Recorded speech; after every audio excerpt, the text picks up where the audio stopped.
Yeah.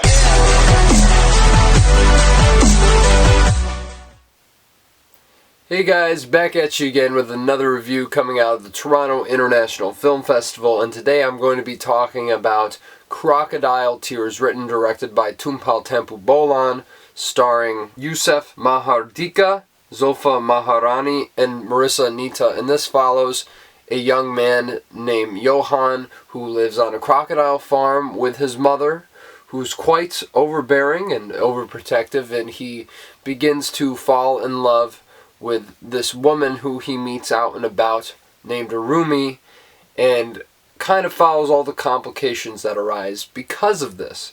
Now, I wanted to check this out because I've been very invested in getting into Indonesian cinema, obviously after Regis Bonatea's first two movies, which are spectacular, and so I've been really wanting to see what else Indonesian cinema has to offer, some of the other voices, and this is Tampubolon's directorial feature debut, so I definitely wanted to give this a shot. I heard some of his shorts were pretty good, and so I said to myself, let's check it out, and my schedule kind of freed up because originally I was going to see, I believe, Saturday night in the piano lesson at this time, and I made the wise decision to swap for this and The Brutalist after they moved Saturday night up, which obviously we'll get into The Brutalist at a later point, but this one definitely was a big surprise for me. I mean, I expected this to at least be good, but I really liked this movie and everything that it did. I think a lot of that has to come down to the performers here. Yusuf Mahardika plays Johan, of course, and just the naivety that his character has and how he grows throughout the movie, it really does feel like a fully formed character, and he gets to some really, really great emotional moments at the end of this film. And the same can be said for Zulfa Maharani, who's just, oh my goodness, such a beautiful woman too, and just so unbelievably talented. I think she just radiates off the screen and gives such an emotionally anchored performance that I think really makes the, threesome dynamic here in this movie work so well, and kind of adds the perfect amount of conflict that this story needed to ratchet up to the heights that it does, and I think she more than delivers. But to me, Marissa Anita here, I know that this is an Indonesian movie and it won't get recognized by the Academy, but this is an Oscar-worthy performance. Like, she should even win Best Supporting Actress in any given year. I really do think she is that good. And it's a performance very difficult to pull off because she has these great moments of realization and reflection and calm and tenderness, but she can just ratchet up to 10 at any moment, and you don't know where she's going to go and fly off the handle. And it is just so refreshing to watch a performance that's just so wildly unpredictable and just unbelievably committed. Like, the places this character goes is like absolutely nuts.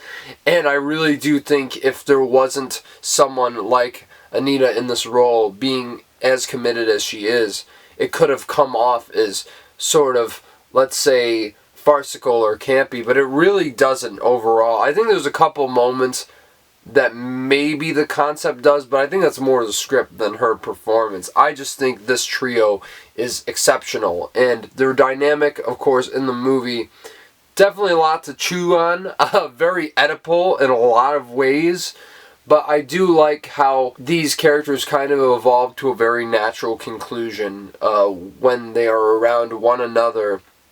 In this movie, for such a sort of tender and low-key drama, it really definitely goes to some places I was not expecting and built in a very, very good way. I really love the direction and the writing here because it amps up the tension pretty seamlessly throughout the entire narrative, so when things do kind of hit the fan between these entities involved, it really does feel earned and natural, and yeah, I really, really loved a lot of what this movie was doing, and I especially love a lot of the quieter moments, especially between the two younger leads here, because they really have terrific chemistry together, and you completely buy into the relationship, and you want to root for them to succeed against all odds, with the mother in the picture, and I really, really do love a lot of what's here. I think, as I said, some of it's kind of similar to Night Bitch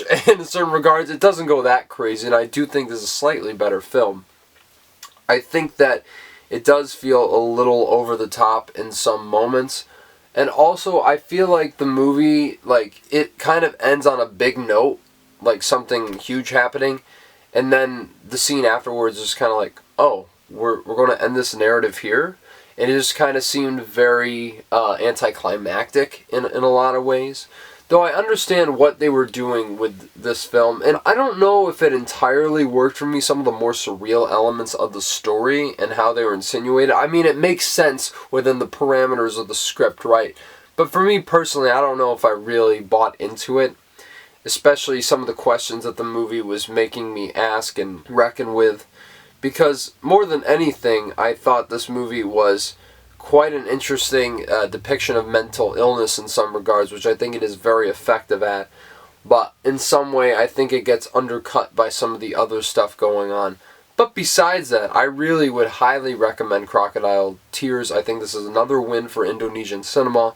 And I really can't wait to see what Tampubolon does next. I mean, he seems like a very promising director with a great future ahead of him in this industry. And yeah, so I'm going to give Crocodile Tears a very, very high 8 out of 10. Came very close to loving this movie, but still, I think this is definitely one you got to check out whenever it comes out in Indonesia, when it comes to the States, maybe on Netflix. I don't know when it's coming out, but please give it a glance over when it does, and let me know what you think down in the comments below. And of course, please smash the like button, subscribe to this channel for more reviews like this.